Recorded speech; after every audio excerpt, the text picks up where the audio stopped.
Here's something we could all do together during lockdown. Cancel chlamydia. Yeah.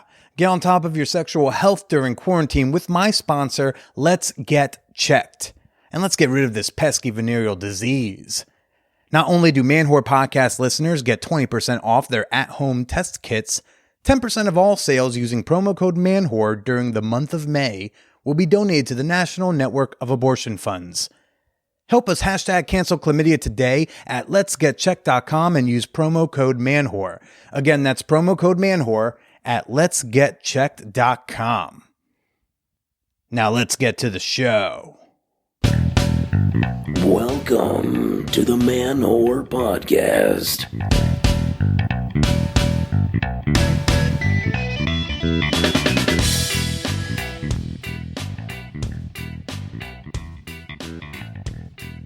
Shout out to the fab, the fit, and the fun.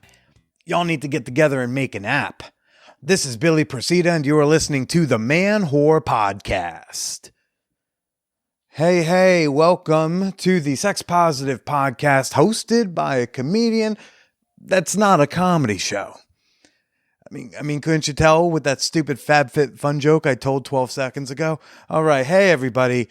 This week on the pod, I've got on porn star and industry relations advocate with the Free Speech Coalition, Lotus Lain.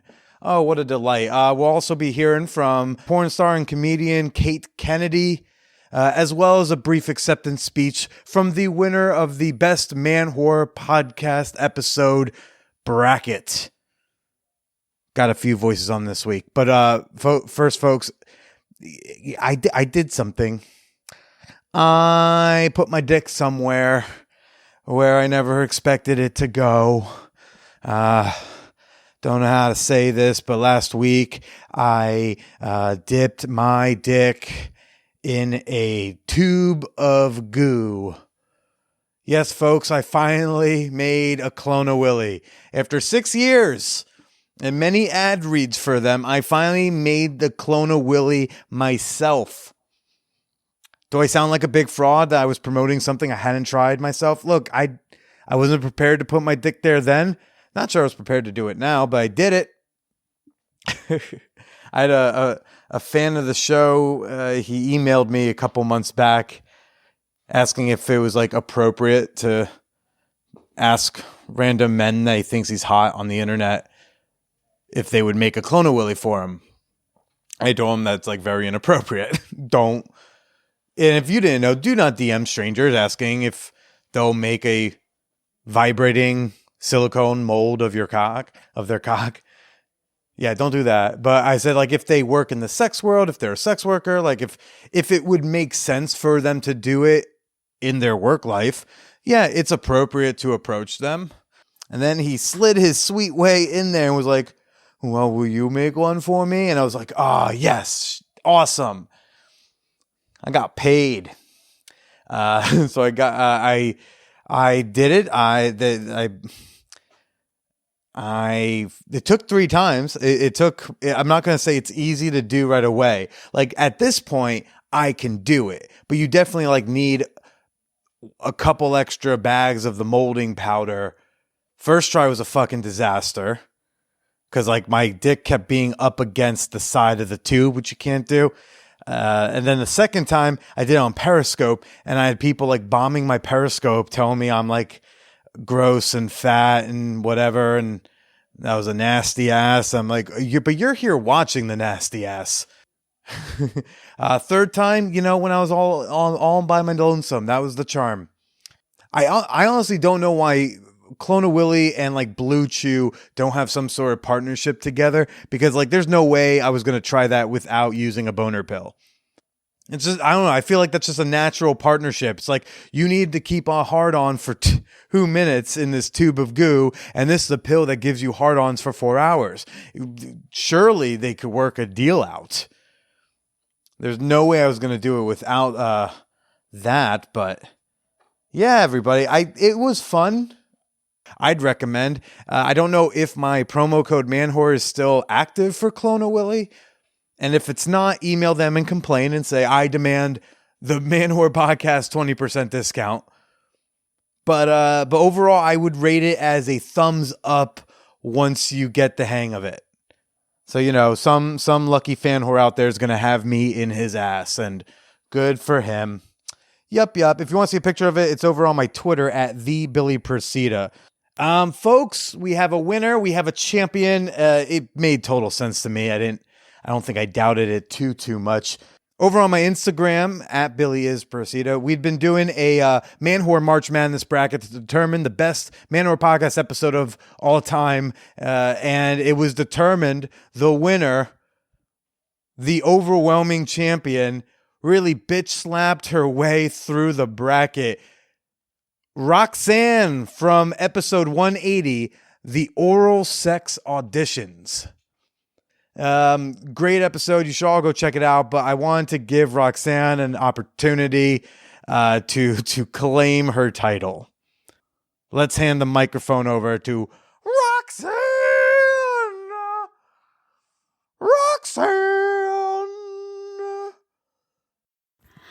Oh my goodness. Hi, Man-Horg fans and Billy. I cannot believe that my episode won, that I won by, getting to enjoy a bunch of strangers eating me out. Like, you would think that I already won. Like, seriously, I ended up getting to have a lot of fun with Porno Jim. I totally already won. And there were so many good episodes that I went against. I'm speechless and honored, and you guys are the best, obviously. I've even gotten to enjoy a couple of Man-Whore cons, and when they can come back, it'll be amazing. And who knows, maybe I'll drop in on the next one. Who knows what's going to happen in the future. And I just want to say thank you. I just want to say thank you so much to all of you for being awesome and open-minded and kinky. All right. Love you all. Bye. Again, go if you haven't already, go check out episode 180, The Oral Sex Auditions. It's the best Man Whore podcast episode ever. I peaked early. Yep.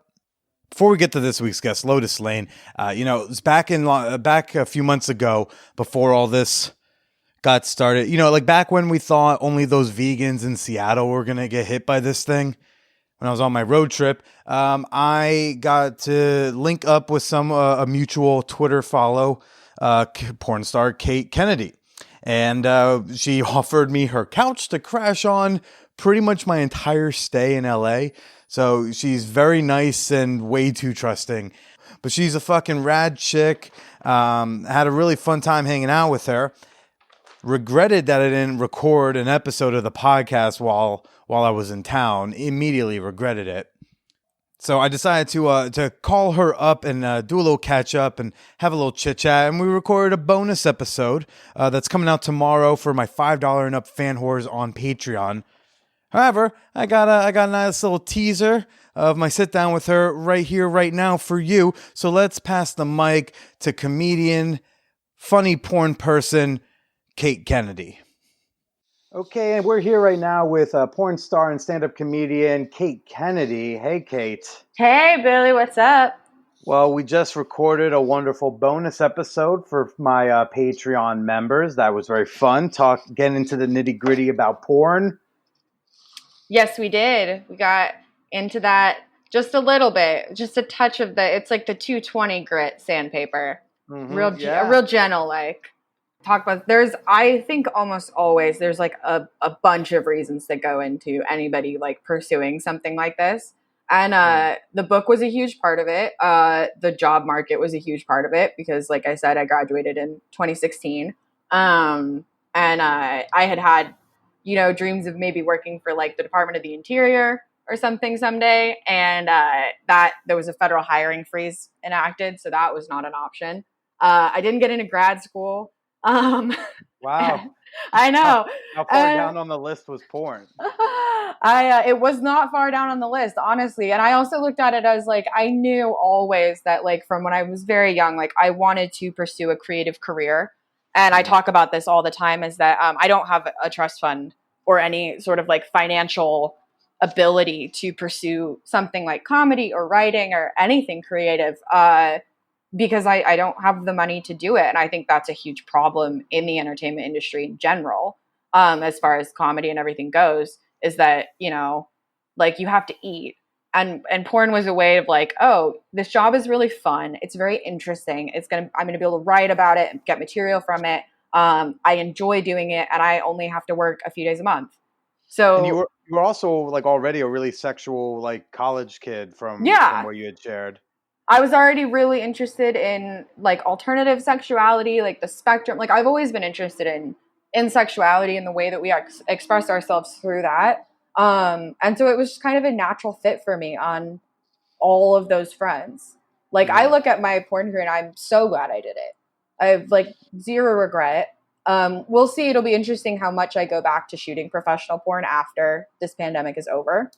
I haven't made a ton of like plans on that. I actually have to call my agent at some point this week. It's on my to-do list. Yeah, what are the talks within the industry right now? What are the talk like right now? What's in effect? I mean, obviously, I'm pretty, just a no shoot order, but like, what's in effect in the porn industry right now? And what are the talks about like their phasing back in? Not for nothing, I don't think y'all necessarily have to shoot. There's a lot of porn still out there, still to be consumed by the world. Like, You know, it's actually interesting that you say that because a lot of companies are scrambling right now because they shoot obviously a backlog. So usually they're about a month ahead at least. Some are 2 months ahead. And I was talking to one of my friends that's a business manager for a site. She was saying, you know, we're fine because we just happened to have several months of content already because the guy that actually owns that site likes to go on long vacations in the summer.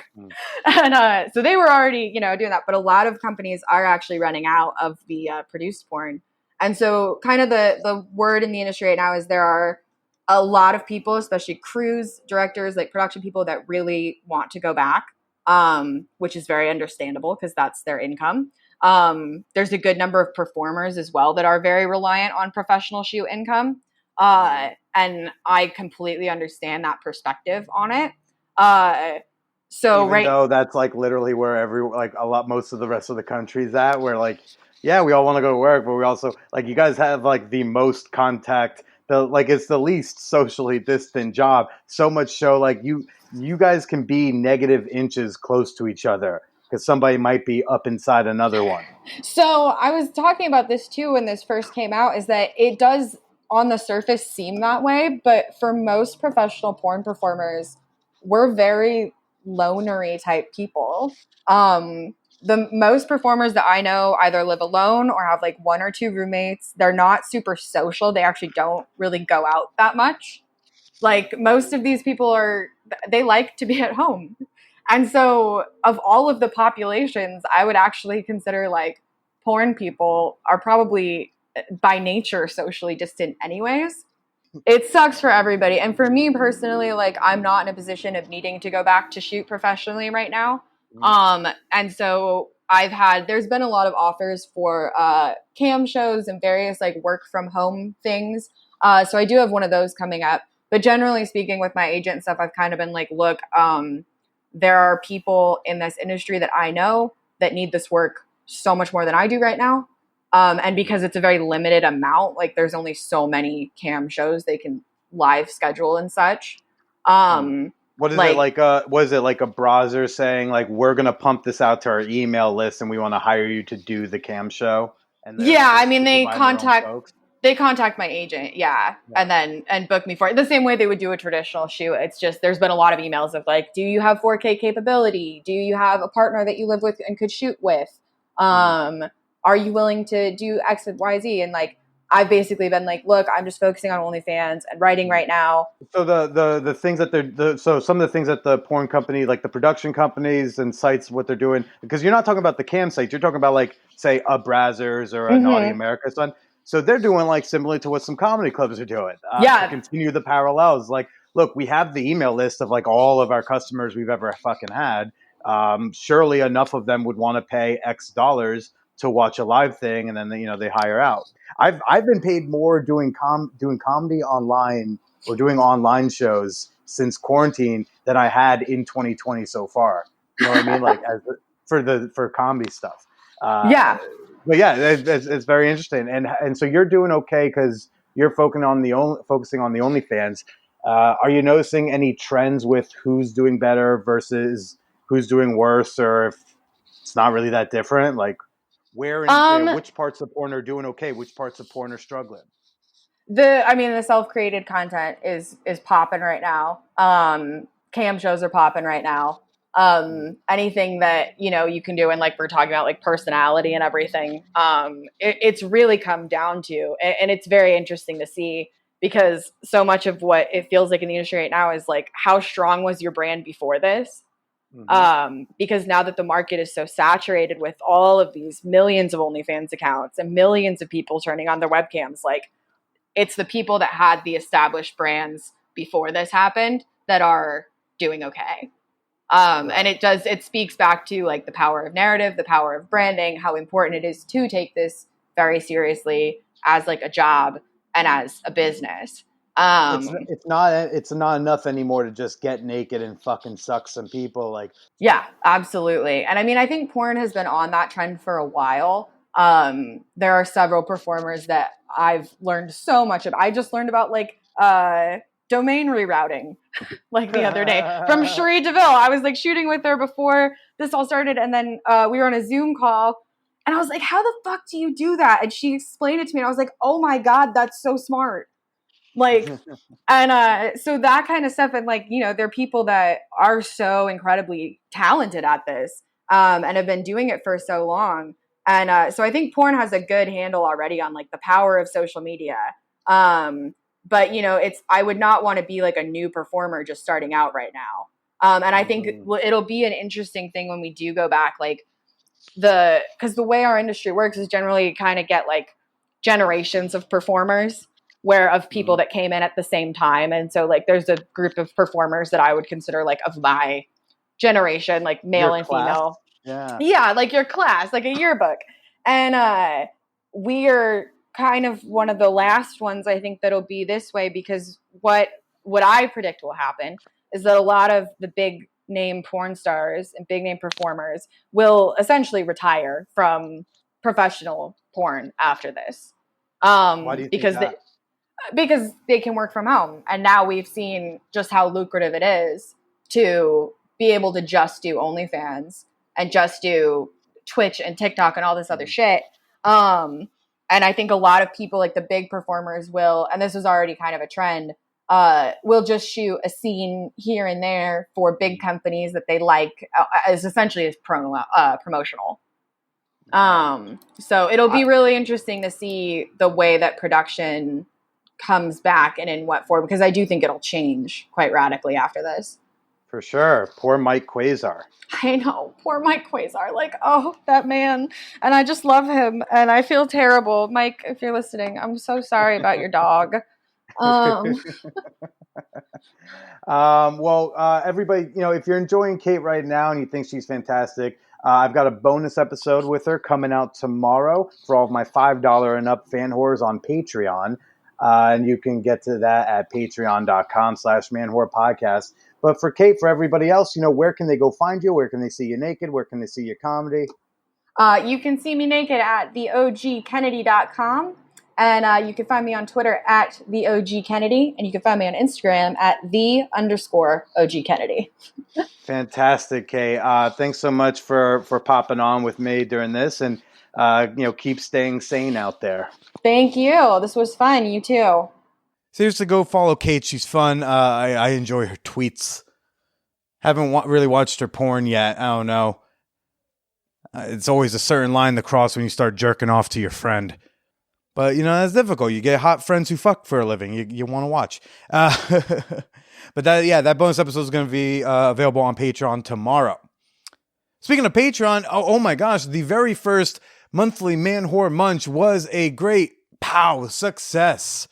I think we had like a little over 20 or about 20 fan whores in a group Zoom chat hangout call thing.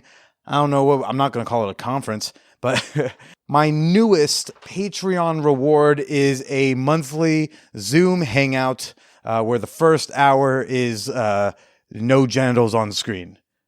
It's really the main and only rule. It's just like keep your genitals off the camera for the first hour. And if you stay after the first hour, you have to be on cam. Those are really the main rules over there. And the first one was just so much fun, so great. I ended up getting during the after hours portion, I was getting an off-camera hand job that everyone knew about. And quite a few titties were flashed upon the screen. So it was a good time. It was a good hang. And that reward is available to all of my $7 and up members. The next one will be June 4th. And one of the people hanging out on that Man Whore Munch call is going to begin a thank you right now during the Fan Whore Appreciation moment. Okay. All right. Yeah, this is the part of the podcast where I like to give a few thank yous to some members of my Fan Whore community on Patreon. Patreon, by the way, is a subscription membership to the Man Whore podcast and all the extra bonus content and community that I've been putting out there. It really is a fantastic platform where content creators can get paid for the work that they do and the entertainment they bring to you. Hashtag pay for some of your porn. Hashtag pay for some of your podcasts. And these are some of the people who are doing it. I want to give a big thank you to Brianna Brown. Oh, sweetie, she is just like one of the crucial members of the Peep Show. She's barely been there, and she's like a core fucking member. She's like in a football movie. She's like the quirky kicker. You know, she's kind of like a little bit of an oddball, but like, you know, attractive, but you also can't do the game without her. You need a kicker. But she has an individuality about her that you both appreciate and question, and we love her for it. Shout out to Brianna. I want to give a thank you to Matthew Edwards and his parcel locker. May you open it up one day and find a whole bunch of treasure, buddy. Thanks for being a member. Shout out to Morgan. That's my sister's name, but this is not my sister. I've only just been able to get my sister to watch my Instagram stories again. I don't think she's contributing to my podcasting business. But Morgan, we like you. We love you. Thanks for supporting the show. And a shout out's going out there to Foster. I know nothing about Foster, but I do know something about the name Foster. The word Foster has to do with encouragement and pushing someone to develop to their best. And Foster, by being a member of my Fan Whore community on Patreon, gosh darn it, sir, I think that's exactly what you did. Thank you for fostering my talent.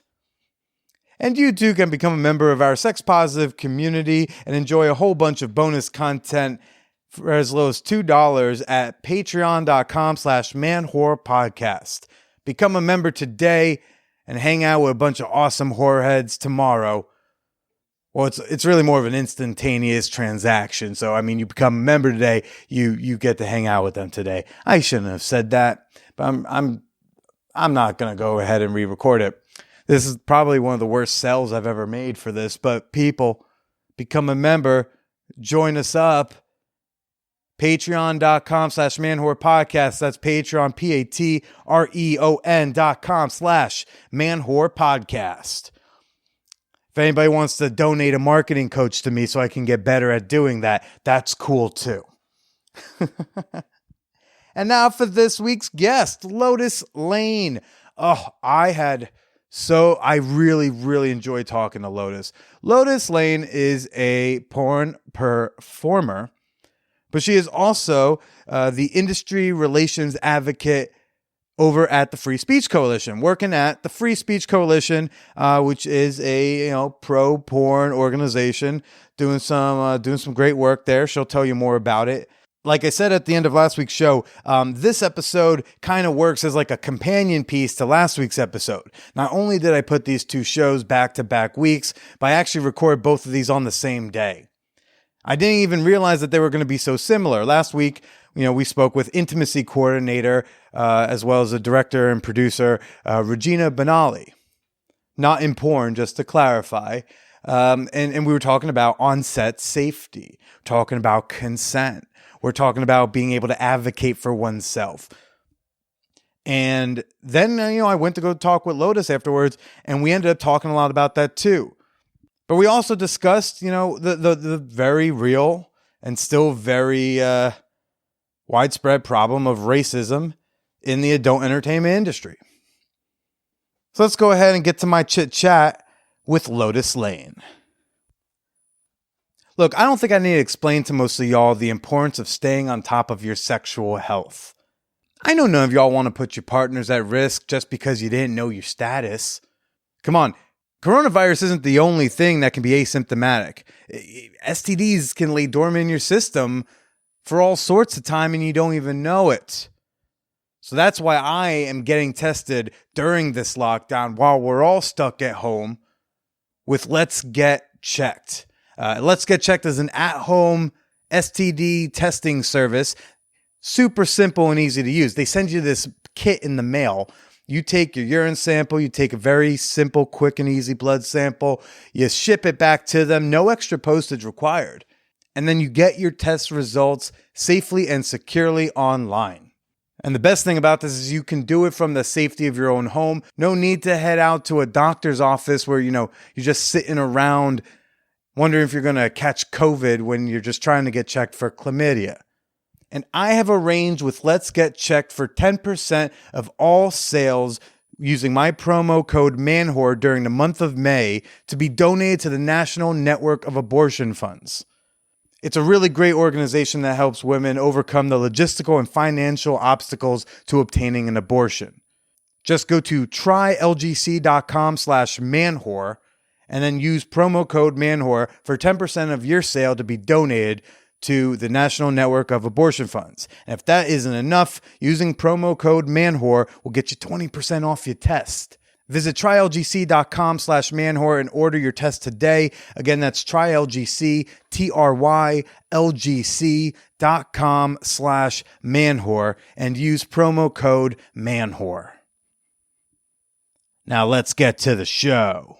So my name is Lotus Lain, and I'm an adult performer, and I'm also the industry relations advocate with Free Speech Coalition. Okay. And what is the Free Speech Coalition? The FSC. Right. The FSC, it is literally the only trade organization that we have in the adult industry. We kind of fight all of the industry's legal battles and hurdles and make the community aware of how they can protect themselves and keep operating legally.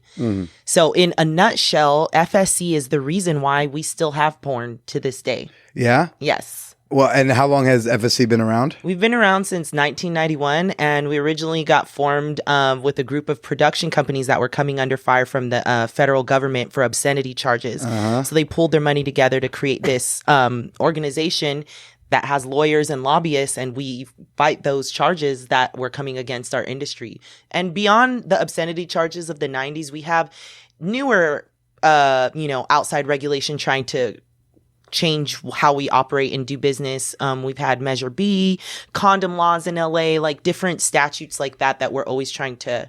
You're just going to want to stay. Okay, that we're always trying to make sure that at least we have people from our industry in the decision-making table, as opposed to just outside government figures using their stigma and judgment to put a clamp down on our industry, quite honestly. Yeah, but Measure B, y'all won on that one, right? Yes.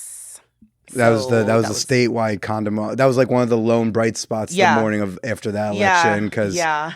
Which is cool because I don't know. I have a cousin who lives like in San Francisco, and she called me election day. She's like, Billy, I'm going because I was posting about it and everything, and she's like, Billy, which way am I supposed to vote on the Measure B thing? I want to do the right thing, but it's very confusingly worded, and but it does go to show that posting and talking to people about these issues that they don't normally have to think about. Yeah. I got Bobby Persida. My mom is now on the sex work decrim bandwagon. Oh, that's cute. I said, here's an article, and then in 5 minutes we'll talk about it. And then we did, and she was like, I had no idea that the police could just harass these women like that. And I was like, yeah, Mom. And then she's like, we should stop that. Yeah. I mean, that's what it comes down to really is there's a lot of stigma about sex work and porn, and people tend to think that we are being manipulated and sex trafficked. And, the reality is I would say 95% of us are not. There's a 5%, but those people that are trafficked are not in the industry. Right. They're trafficked. Yeah, there's the conflation of like they think underneath an umbrella of sex work is Right. sex trafficking. It's like no, there's that's sex outside trafficking, of- there is sex work, and they're Yes. completely different things.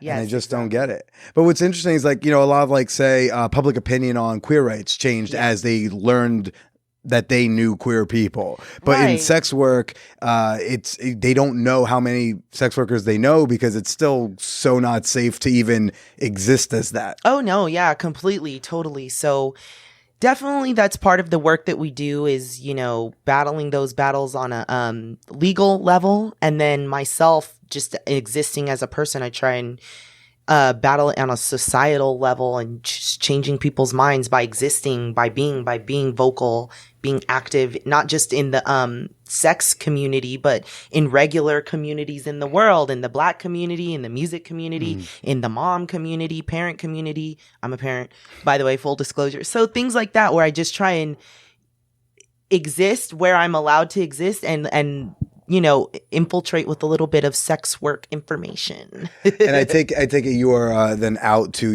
in your personal life? Yeah. So my parents, my family knows. It's funny because my mom's side of the family has always been like, we don't talk about things that are uncomfortable. You know, I even have a gay aunt. We don't talk about that. She just exists.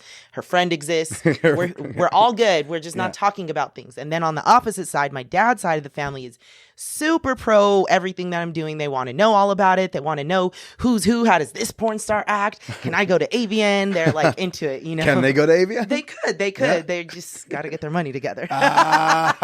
It's like I support you coming to AVN, but like, I'm not putting totally you on the not list. paying for you. Yeah. It's like, hey, start a podcast, you get a press Right, pass. yeah. Very easy.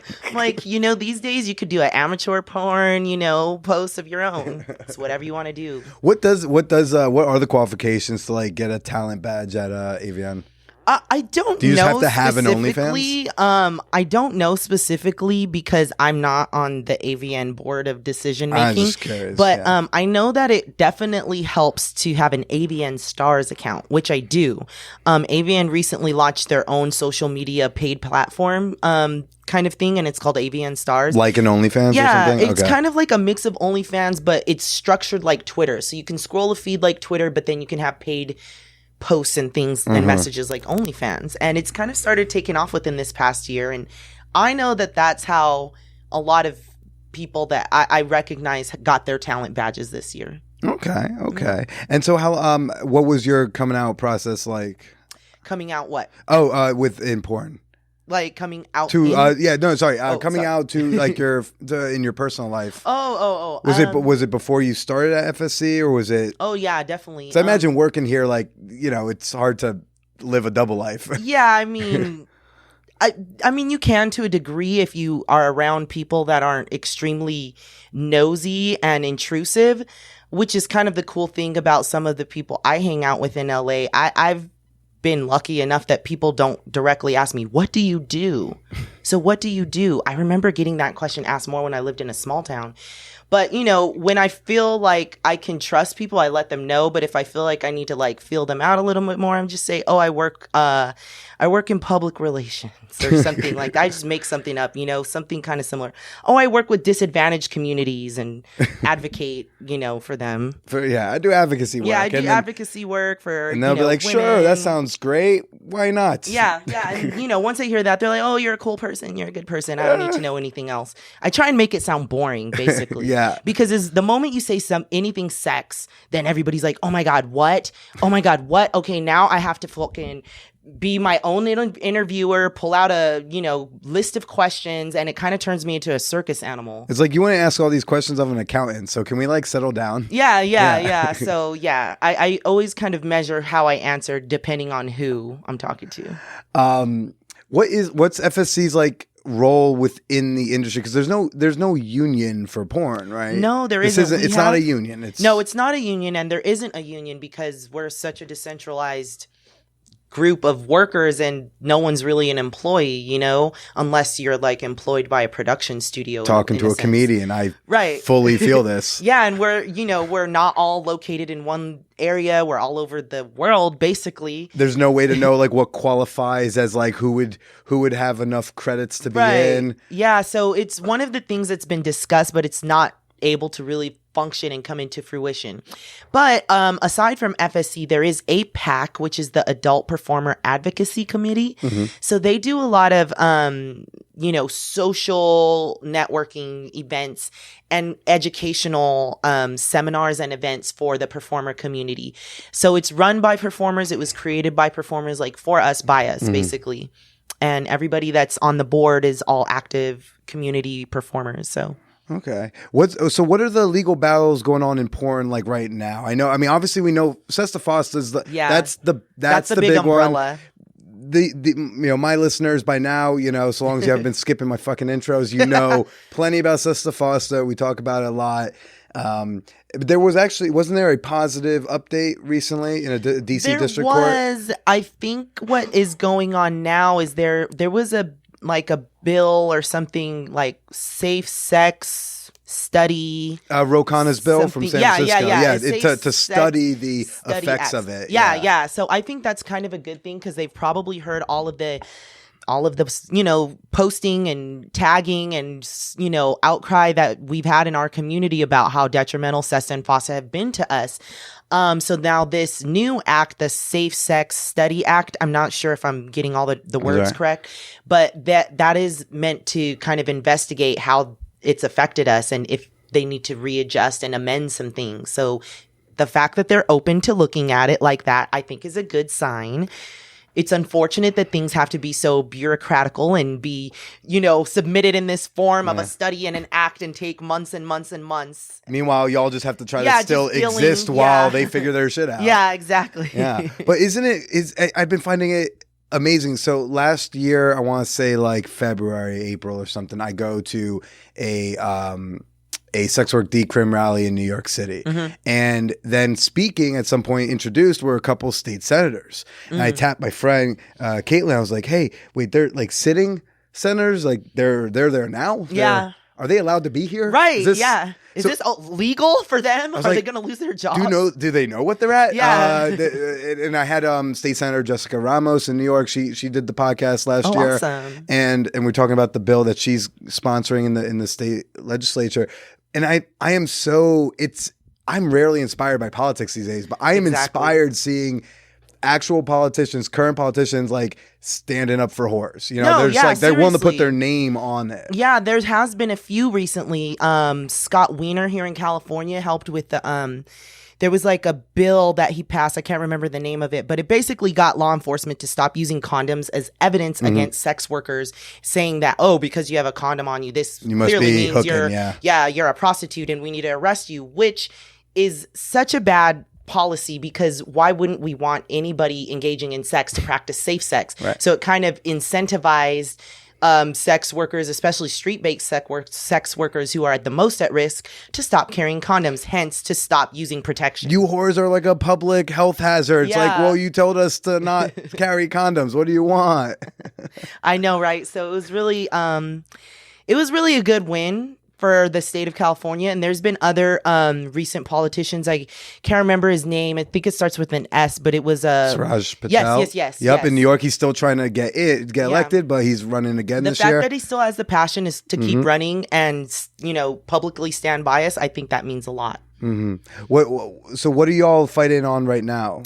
Right now we have some more new Cal OSHA regulations kind of coming down on us. And I don't mean coming down in a sense that it could be negative. There actually is a potential for it to be really positive because this time around they are asking of input from us, from performers, to kind of workplace safety regulations. They previously not done that? Previously it was always, we're about to vote on this bill and it's about to bring a hammer down on your whole industry.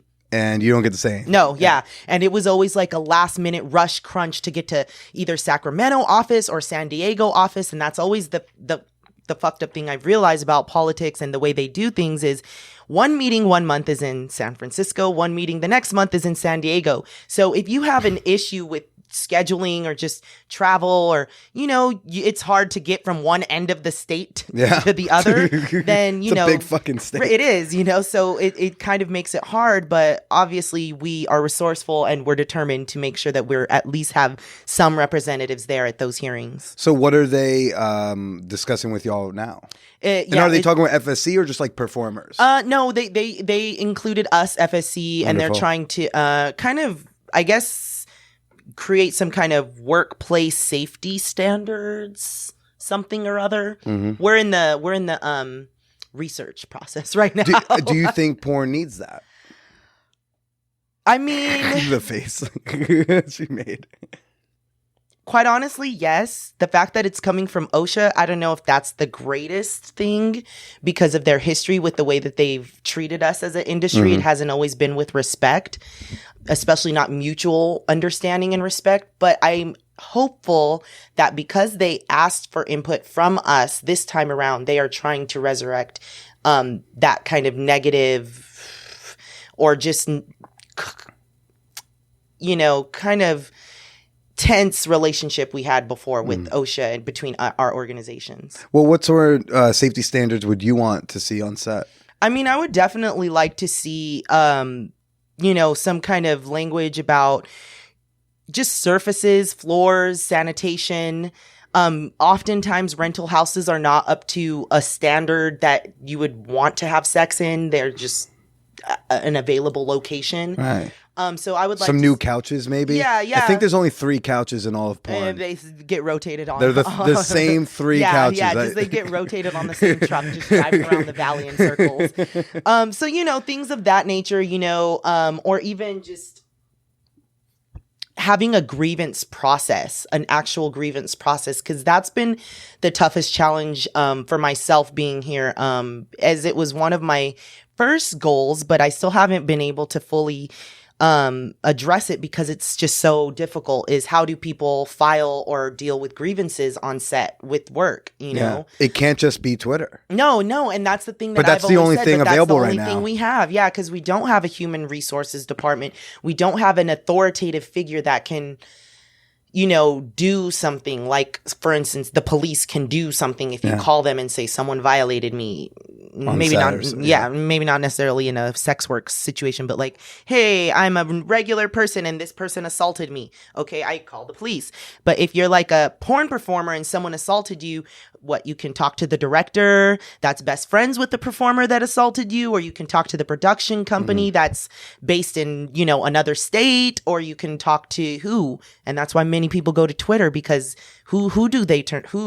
Even here at FSC, there's not as much we can specifically do just yet. We're trying to figure that out. And that's why I think there's potential for this new thing that we're working on with OSHA to have some kind of positive influence on the industry, being that we're involved as well. Well, it is motivating to hear that they're actually talking with y'all. Yeah. Because if they just did it on their own, it would be some person who has no idea about porn being the person that you send the complaint to. But it's like, they don't fucking know. No, they don't. And you need some like retired performers to be and even doing still, that. you would need recently retired performers, because what I've recognized is many people that are a bit too far removed, like in years of having performed, the industry has changed dramatically. It's not the same industry as it was in the year 1999 or 2000.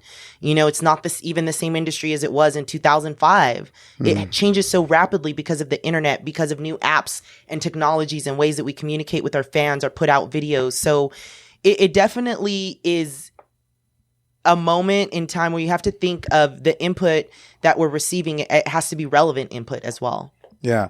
What, have you had grievances you wish you could have, aired from on set? Nothing that I think would be getting anybody, removed or in trouble. I never had any big violations like that, but there were things and behaviors that I accepted as like, oh, this is just part of porn. People cross boundaries. And it was very interesting because I would say that the early part of being in porn, when I first got in, I was a lot easier, a lot malleable, a lot just more compliant with things. And it wasn't until having been on several sets and learning how to say, this is my no list, or these are the acts that I'm willing to do, or having maybe a certain act done to me in a certain way that I didn't find agreeable, but it wasn't a complete violation. But later I thought about, I don't really like when people do things like that. Is there an example of that? Something where it's like, it's not, we're not removing the person for it. Yeah. But I would have liked if it hadn't happened that way. Yeah. Like, for instance, there was a director who, the house that we're at, it was disgusting. The bathroom was gross. So I was supposed to take a shower in there, and I was just like, I felt like I was getting dirtier in the shower. Yeah. So, I mean, things like that where I just wish they would have thought about, like, hiring a cleaning crew to clean the bathroom first if you're going to have naked people, or even bathrooms where they didn't have paper towels, and I'm like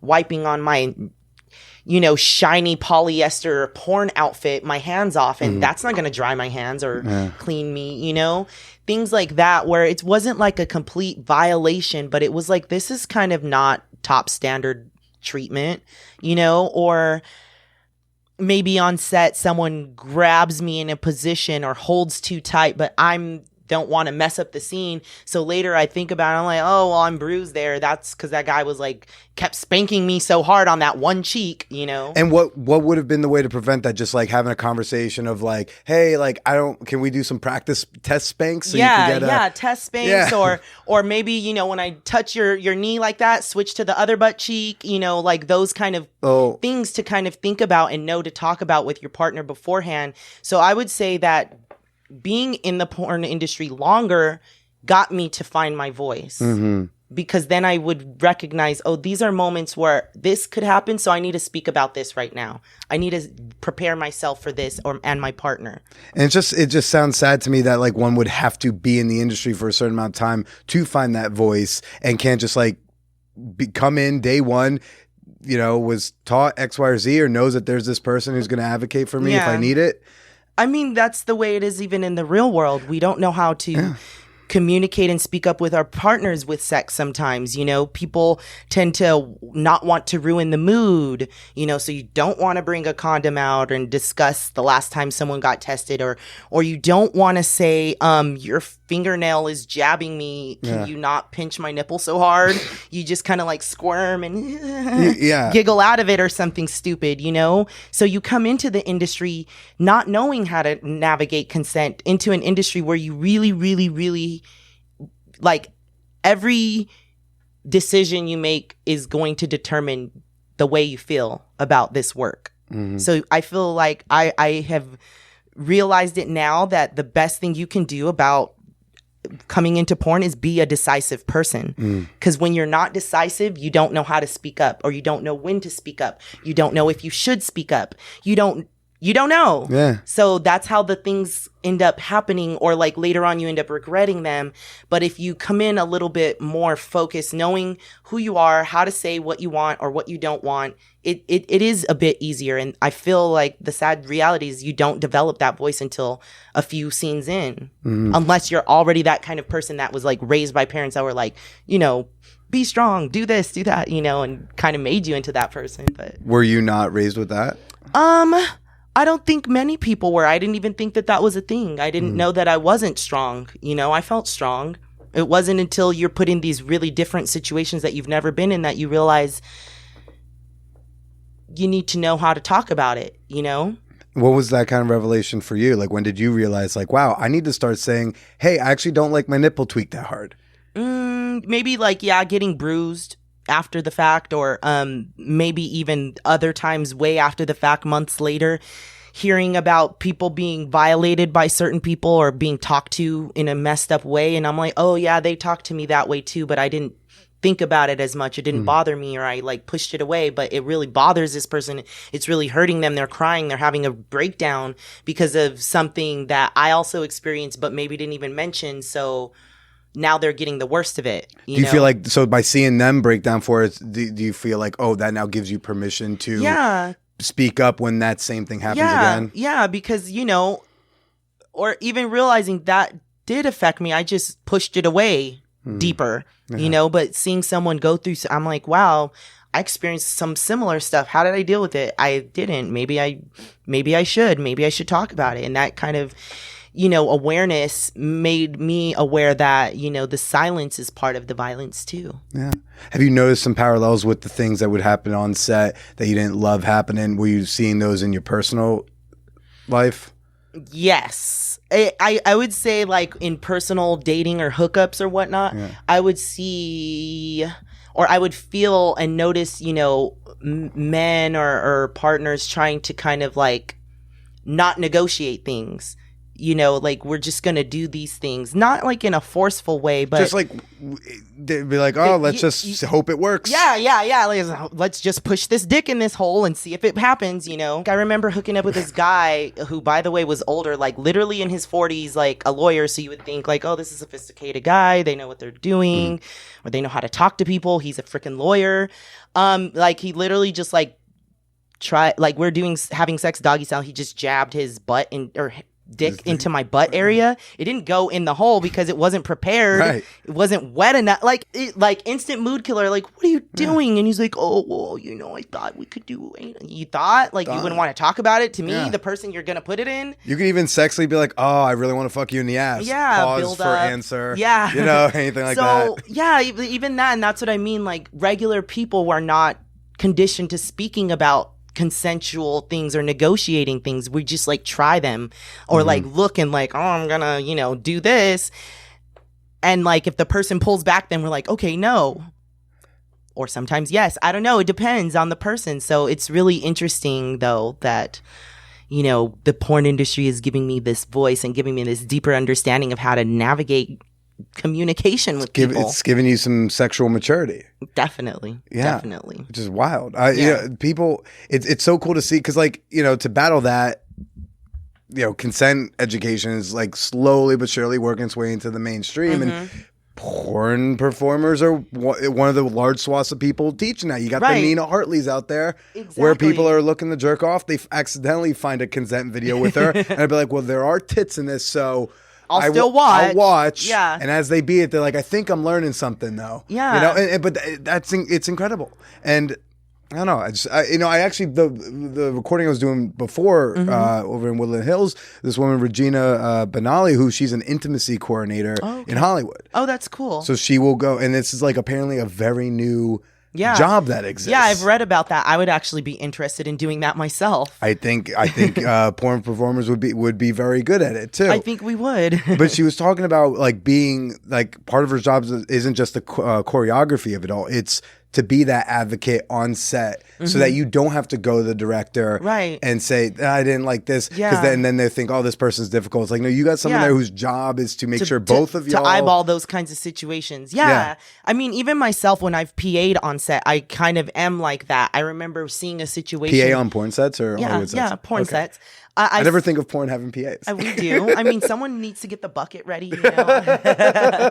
I like to be, you know, anticipating things that could arise. So I saw the sound guy kind of like putting a mic on the girl one time, and then he's, you know, you have to put the mic through the shirt right here, like, and then kind of like attach it, and then he like patted her chest, and yeah, just like your eyebrows rose, mine did too, and I went to the director and I was like, do you know he did this? Is this okay? Like, what is that? And she was like, oh, you know, like we talked about it and then we, you know, dealt with it, but it wasn't a big deal, but it was just the fact that that person didn't have to speak to the director themselves and say, hey, that was weird. Why did he tap my chest like that? I did that for her. So I think it's important if it's available to have that kind of person that can see things from an outside perspective. I wonder if part of whatever ends up getting negotiated with an OSHA, or that just the industry decides to do amongst itself, whether it's FSC or APAC or anything, you know, if that might be part of a solution, if having someone from these organizations who's their, you know, job is to go to these like big studio shoots where, you know, things go down. I mean, that would cost money. Right. Yeah. And people hate that. Yeah. Not big on spending money that we don't have. That's true. That is true. What's like if you, because I actually asked this to Regina, so I'll ask it here. But in porn, like if there was something, If you could go to Mr. and Mrs. Industry, these 2 or 3 things, very concrete things would need to happen now to make porn performers' lives safer and better. What might we you would just need an enforcement unit, honestly. Yeah. All the other things don't matter unless we have a way of enforcing them. Right. So you feel like a lot of the stuff that is implemented now is like lip service? I mean, it is until there's an enforcement unit. Yeah. It's just, that's the way it is. We can make laws all day. United States has laws, but how do they enforce them? Mm-hmm. You know? Yeah. And so that's the way the industry is right now. We have laws, we have, standards, we have protocols and best practices, but how do we enforce that? If you can't force it without being called difficult, then what's the point? Right. So that's where I say that's that conundrum that I've been stuck in since I got here of like, how do we enforce, these better practices that everybody would benefit from when you have, you have small studios and they're not even, I wouldn't even call them studios. Some are just people with cameras and they're going to pay a person to do a sex act. How does that person afford an advocate on their set, quote unquote, or, how can we say at any given time how many productions are being taken place in LA County, in California in general, in America? And would there be a central unit office that all these advocates like deploy from and go to these like one person's house and we're going to just do a blowjob scene, or one person's hotel room and they're going to do a foot job scene? You see what I mean with the decentralization? There's not a way to pull it all together in one and make sure that we're all going to be doing the same behavior. You can say that with the big studios for sure, because they have liabilities, they have contracts, they have workers' comp, they have all of that in place that makes it like, I guess, in the eyes of the law, a legitimate business. Whereas you have smaller factions that are just, couple of cameras who just want to shoot a thing. Yeah. And how can you say, okay, you can't do anything until there's a porn advocate on set? Set is their bedroom, you know? So it's difficult. Well, FSC also throws events panels. I happen to see a sticky for a panel idea. Oh, yeah. So is that something y'all do regularly or only at conventions? Or? We've been trying to do it a lot more regularly. Before it was just mostly at conventions. We try and partner with APAC to do like community-based things here in the LA area. But it's just as we continue to work together, we'll develop more of a strategy, I suppose. Okay. Well, this one, is it okay if I read it? Oh yeah, okay. Go ahead. So this panel idea is how to deal with racism in the industry. Yeah. Wait, Obama was president. I thought racism was gone. I thought it was done. In the white newsletter I got, they said we were good. Oh yeah, well, coming back from my meeting of the blacks, we have determined that we are now living in Trump's America and things are completely different. But no, yeah. That's one of the things that you just have to deal with. I was told when I first got started that I, as a black woman, could not be a girl only performer. And that was what I was mostly interested in, because as a black performer, I have to be willing to do everything out the gate, including anal. And I was like, oh, because no one's going to want you. So like make yourself available for whatever. Everything. Yeah. So and it was like strange because I was like, oh, there's not a trajectory. Like you do a little bit of this, then some boy girl, then like a threesome. And then they're like, no, because that's the white performer's trajectory. It literally is, yeah. And you think that you can follow that as a black performer, but you can't. And you are explicitly told that by people that you admire and you respect. And they're not saying that to be disrespectful. Supposedly, it's just a reality of what we are living with in our industry. They think they're helping. Yeah, by letting you know. Like, hey, I don't know if you know this. Yeah. But people are racist. Yeah. And I want to give you that gift. Yeah. And like, I remember very vividly being a fan of a website before getting into porn and kind of writing to them, kind of being like, oh, I want to do my first porn scene with you, or, just like as a fangirl. And they were like, okay, you can come and do it. But to be honest, it's really hard for black girls in this industry. And I was like, They said it straight up? Yeah. And I was like, oh, interesting. And like, this person continues to work and doesn't make it any easier for black girls in this industry. And how did it feel to get that very explicit message? You're just started. You're baby-faced in the industry. It kind of hurt my feelings because I thought this person who I was a member of their blog and wrote to them, that I thought that they could at least change it on their side. Yeah. It's like you may not be able to change the industry, but Yeah, you can but change your your site- studio. Yeah, your studio. site. Yeah, so that was just kind of like, oh, okay, reality.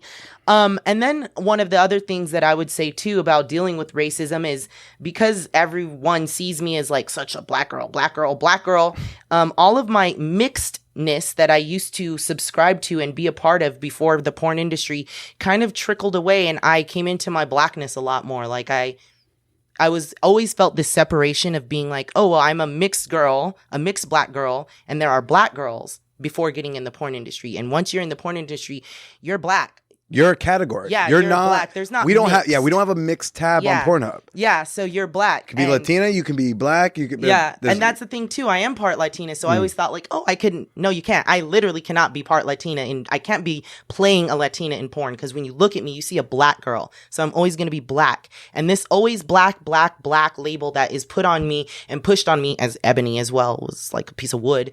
I don't know. Not a piano. Right? Yeah, it kind of made me realize and step into owning and loving and appreciating my blackness and having a deeper, stronger connection with fellow black girls because of this. Did you not have that connection before getting in the porn? Not really. Who did you feel connected to? Other mixed girls, because we felt that separation. Mm-hmm.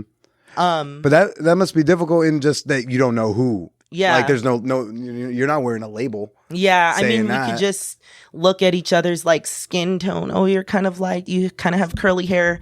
You're mixed like me. Or, you know, maybe I felt more connected to like some Latina girls because of the way my family, you know, was raised. I was raised mostly on the Mexican side. So like inside of me, I feel more Mexican, but outside I am treated black. Mm-hmm.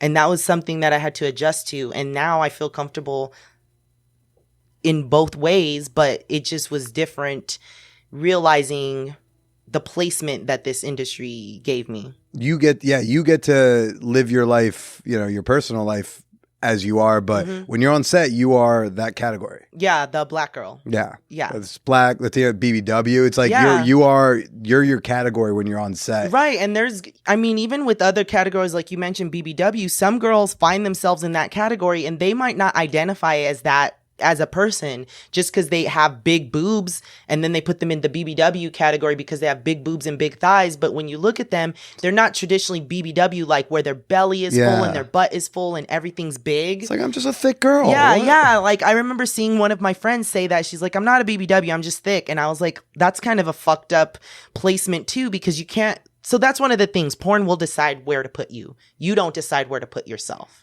And I couldn't even pretend to guess how that changes. Yeah. Because porn is so category driven. Yeah, it is. It is very category driven. I just think if anything,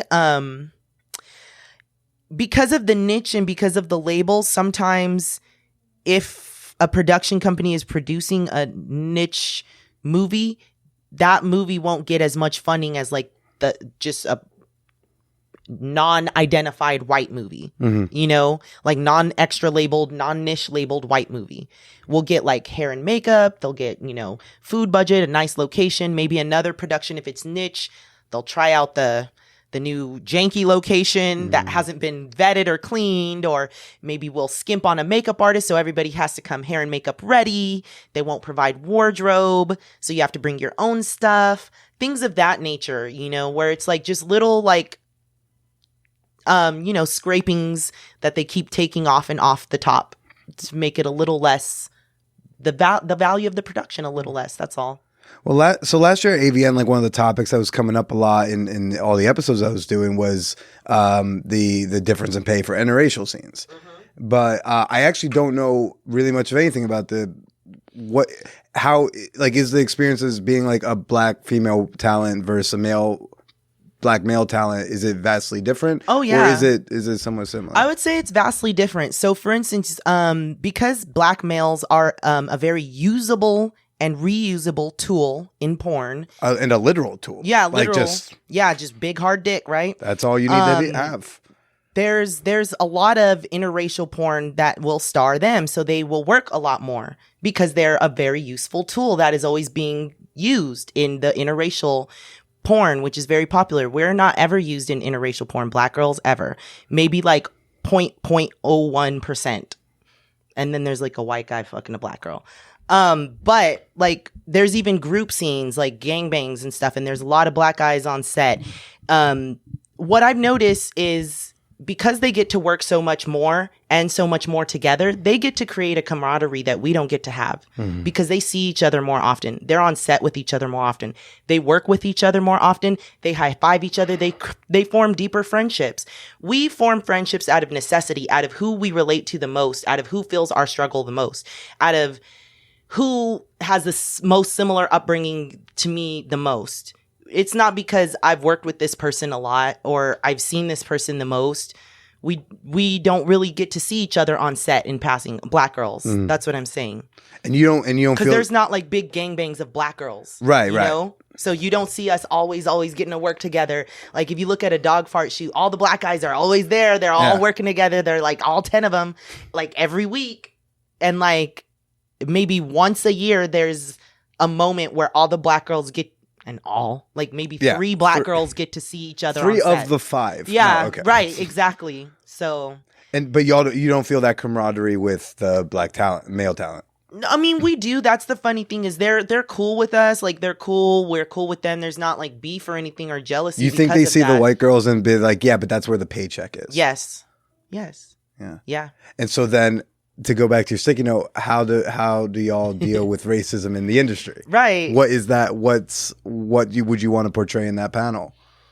All of these complexities that I'm discussing that people don't prepare you for, that you don't even realize until you're in the middle of it, feeling this way, feeling and realizing that you don't get to form bonds with all of the black girls in porn because we don't get to be on sets once a week all together. Or, you know, it creates a difference in income flow. So, you know, a lot more black girls do a lot more touring and traveling and, you know, seeing of clients because we're not on set as often. And it kind of creates this, you know, feeling of rejection already because, you know, what is the difference between the way Angela White looks and the way Ariana Aiden looks? Skin color. They have the exact same short frame, same big natural busty body, you know, tits, same small waist, same big round butt, same perfect appearance. Like they're flawless. Yeah. Even the same straight hair split down the middle, if you think about it. The only difference is Angela White is white and Ariana Aiden is black. But they have the exact same body type. And if you had that panel, what do you do to make it stick, to make something happen after the panel rather than a bunch of very guilty looking white people in an audience going, that is terrible, and then they send a couple tweets but then do nothing different? I mean, I would just encourage some of the white people and even non-white people. I would just encourage the non-black people in power. There you go. It's not all white people. The non-black people in power to just look around them. Who's in the ranks around you? Look at the female directors that are being chosen, you know, to be directors, that are being trained, that are being given those opportunities. You know, Caden Cross has been the new female director that's been popular the last couple of years. Where's the black female directors from her era? Yeah. Where's the black male directors from her era? You know? That's the things that I think about because I'm like, they're forgotten. Their careers aren't cultivated as much. And then sometimes you'll hear them say like, yeah, but they don't bring in as much money or they're not as popular because you don't book them. Yeah, stupid. You don't book them and you don't promote them as much. Angela didn't get famous just because. Yeah, you know what she I'm didn't saying? pop out that pussy and then was like, hey, I'm a famous baby. No, right. Fucking people booked her for stuff, was put in front. Right. And that's where the followers came from. Yeah, give the best, you know, bookings, the best showcase, all of those kinds of things that, I mean, even now, you know, when was the last black female performer showcase? I know. I know. Exactly. Yeah. And I know one of the topics that was coming up with the disparity of pay for like white girls who can charge more than black guys. You know, I was talking to some who were saying that they were like denying that they were like, I won't do that anymore. Like, and that seems like one of these concrete steps. Yeah, that's something that some, white performers can do. But again, much like the black males that will work with white girls, because that's where the money's at. What incentive does a white girl have to not accept higher pay other than like her integrity? Yeah. Like many people do not get in this job for their integrity. So it's still odd to think of it as something that's legal. Yeah, it's exactly. very like, I know when it comes to art, there's a little bit more looseness, like and flexibility in Hollywood. Like, you literally, it's hard to say in a breakdown what you're looking for because there's certain words you can't say that would make it illegal. But in porn, seems like no one gives a fuck. Oddly, the government gives a shit when they want to just like control if you're wearing a condom, but we don't want to give you like the rights and stuff. To humanity, yeah, they don't want to give us a right to feeling like human and whole and feeling like we're an actual part of the legal workforce, which we are. Has anyone tried a lawsuit based off of like just? Not that I know of. People have spoken about it and talked about it, and the sad thing is the people that have directly experienced like direct and I guess pursuable racism do not want to because they are scared or because they are comfortable with the opportunities that they are given. They don't want those taken away completely. And you don't think that there's a faction of the porn community that would rally behind someone who took that chance? Yeah, absolutely. But where's the incentive? Yeah, where's the incentive? Where's the incentive to you'd have to want to be that martyr type person because you would be martyring yourself as a black person, honestly. But yeah, I know of a few people that have felt direct violations that don't want to pursue them. Because I just feel like it's an easy case because it's not even a thing that's hidden. Yeah. It's very explicitly out there. Yeah. You get paid more when you fuck a black dude. Yeah. What? Okay. Yeah. I was like, and there's nothing that it's like when Trump goes on TV and just admits to a crime. Yeah, and there's nothing that we as black performers, black women, can charge more for as an act. We can't. If anything, do y'all get lower rates and for like for a normal boy girl scene? I would say that people always try to lowball us. Yeah. And we as black women have to advocate for ourselves that this is our rate. Do y'all like talk to each other like, hey, this guy tried to offer me this? Did he offer you that too? Type of time maybe like just amongst our price friends. Checking. Amongst friends, but yeah. Maybe just amongst friends, or it's just like with anything. Like if you have to warn someone, like this guy's extra grabby, watch your back around him, or this guy's gonna try and charge you less. Like already be prepared for this, or this guy will try to charge you less, but if you do this, they'll give you the extra or something. Like. Tips and tricks like that. But yeah, there's it's not like we have like a secret black Twitter that we speak on only as black porn performers. We just talk amongst whoever we feel comfortable with as friends. And is that something that Free Speech Coalition can work on and try to help hopefully change? With our new executive director, it seems like that's something that we can focus on. We didn't have that focus before, which is great that we do now. Okay, that's good.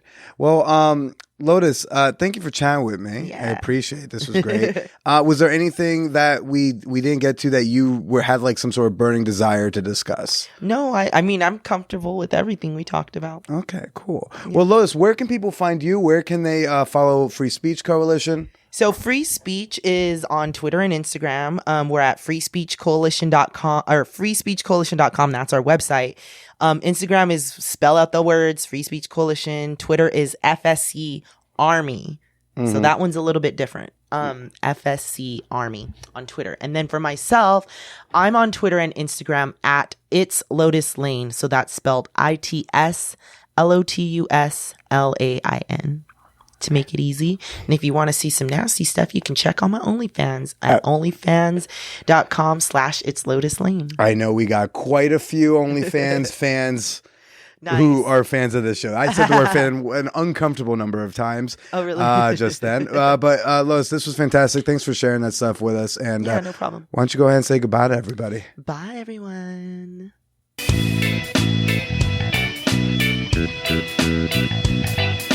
Sign up for that OnlyFans. Okay. Is there a more important time to pay for some of your porn than right now? Go join the OnlyFans for Lotus Lain, for Kate Kennedy. Go do the thing. If you want to throw some money my way, if you want to tuck some dollars into my digital G-string, My Venmo and Cash App handles are in the show notes of this episode. Don't got the extra dollars to throw my way? That's okay. You know what you can do for absolutely free? Maybe cost a little bit of your dignity depending on your friends, but share the podcast with your friends. I don't just mean your one or two freaky friends who do all the sex stuff too. I mean a lot of friends. This isn't just a fuck show, okay? We talk about dating, love, relationships, marriage. Come on. We had a whole show about like sex positive parenting. Share the show with your friends. Share it with 5 friends. That'd make me a happy motherfucker right here.